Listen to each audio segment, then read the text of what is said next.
Hi, everybody. Good morning. I wanted to give you another option for our KFC cool first chapter books. And this is a series that's very old. It's called Hank the Cowdog. And the book that I'm going to read the first chapter is called The Case of the Night Stalking Bone Monster. and Leif Erickson is the author, and I got a chance to meet him at the Texas Library Association event that I went to a couple of years ago, and I got his autograph. So I placed it on the book that I'm going to read. It's really cool to see different people's signatures, and it's a really, really, really good series. So here we go. Hank the Cowdog, the case of the night stalking bone monster. It has 12 chapters. It's not a hard read. And when I say that, I mean the words are nice and spaced.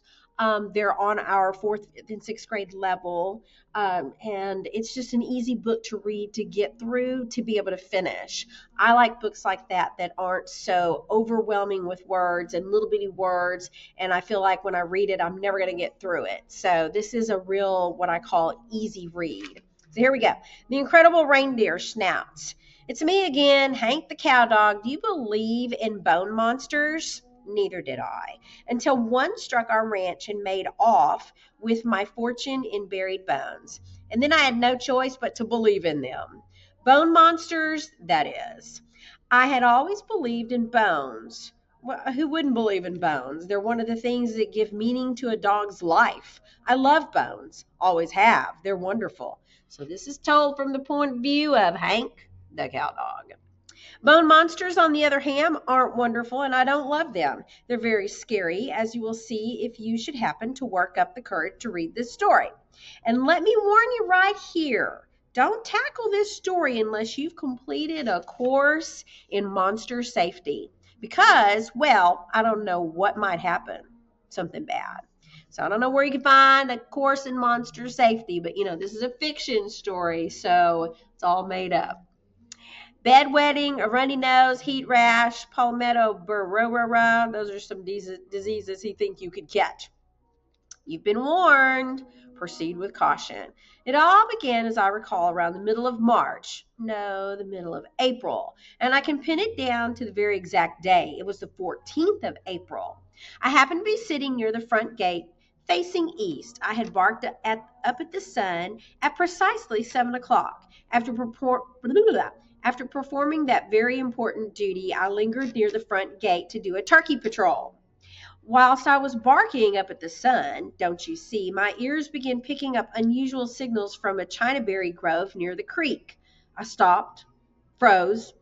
Actually, I stopped and froze, twisted my head from side to side, and initiated the sound detection procedure. I went to full lift up and both irritory scanners and began monitoring the entire electrical magical spectrum. So, he's on alert. And remember, this is told from the doggy point of view. And he seems very confident. I was listening for turkey sounds, you see. At the hour of the morning that I was up barking at the sun, they often make sounds. They gobble, and they make another sound too, which I can't produce because I'm not a turkey. It's kind of a squawk or a cluck. I picked up the sounds just as clear as a bell. Those turkeys were down there in a chinaberry grove. A chinaberry is a kind of tree, and they do have chinaberry trees in China Spring. I've seen them. And they did a little squawking and gobbling, and little did they know that I was spying on them and picking up every word of their conversation. Would you like to peek at a transcript of this monitoring session? Ordinarily, we don't release this information to the general public because we just don't. It's classified information, see? And we usually withhold these transcripts for about 25 years because we do. And that's reason enough. We do it because we do it. If we didn't, we wouldn't. But if you want to peek at one of the turkey transcripts, I can't see that it would hurt anything. Ready? Here we go. Official secret transcript. Turkey monitoring operations. Code name, Starfish Sandwich. East Yard Gate Station, April 14th. Turkey number 1, gobble, gobble, gobble. Turkey 2, cluck, cluck. Turkey 3, squawk, squeak. Turkey 1, gobble. Turkey 3, cluck, squawk. Turkey 2, cluck, squeak, cluck. Turkey 1, gobble, gobble, gobble. Turkey 2, cluck. End of transcript. So there you are. Pretty impressive, huh? Those birds might as well have been in the movies the way we have them covered. We knew all their secrets, their plans, everything. And we knew what they were thinking before they even thought it. Of course, the problem with turkeys is that they don't do much thinking about anything, which makes their conversations a little dull. Pretty boring, actually. I wouldn't want to spend too much of my time monitoring turkeys. Anyways, I was at the turkey wire doing my job when all at once I heard a vehicle approaching from the north. Unidentified vehicles get an automatic override in our defense system, which means that in the first round of a UV, unidentified vehicle, all turkey traffic is blacked out so that we can sound the alarm. I left my post at the gate, not the gate post, but my position near the gate post. I left my post at the gate post.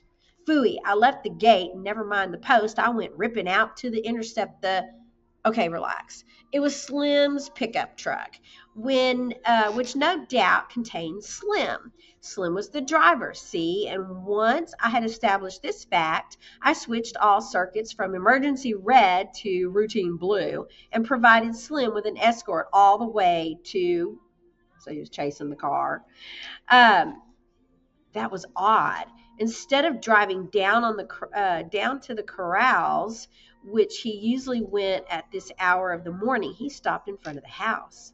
The moment he stepped out of the pickup, I was there to greet him. I gave him broad wags and joyful leaps, just to let him know that, by George, it was sure good to see him again. That should have been enough to start this day off right, but yikes, he looked at me with a pair of stony eyes and said, "What are you so happy about, Pooch? Do you know what day this is?" Well, no, I didn't. Up until that very moment, I had thought it was a fairly normal day. Obviously, I missed something. He shoved his hands into his jean pockets and trudged up to the front door. He carried a bundle of something under his arm, a mess of papers, it appeared. His back was bent, and his head was low, as though he were packing several sacks of feed, only he wasn't. He tapped on the door. Loper appeared. He was not smiling, too. "Come on in," is all he said, and the door closed behind him. My goodness, this is a dark day. Something bad was happening on my ranch, and I didn't even know what it was. You probably think it had something to do with the night-stalking bone monster, but I'll give you a hint. It didn't. Not yet. That comes later. I had planned to move along and do a routine sweep of the entire headquarters area, but it was clear by then that we had a serious problem on the ranch, and I needed to remain on call until we cleared it up. After marking 2 of Slim's tires, I saw no real need to mark all 4 of them. I mean, we knew the vehicle and a short mark was good enough. After the so forth, I curled up beside the front gate and snork smurf. Perhaps I dozed off for a moment or two. The next thing I knew, they were coming down the sidewalk. Slim and Loper, that is. "Get out of the gate, Hank." I leaped to my feet, staggered 3 steps to the north, and did a quick scan of their faces. They were still dark and depressed and angry. I wonder what's going on at the ranch so far. Okay, my interest is really peaked. This is an easy read. Sometimes it's too easy and I stumble over my words. I've seen that. So it tells me as a reader I kind of need to slow down. But he's on patrol. He's done his normal stuff.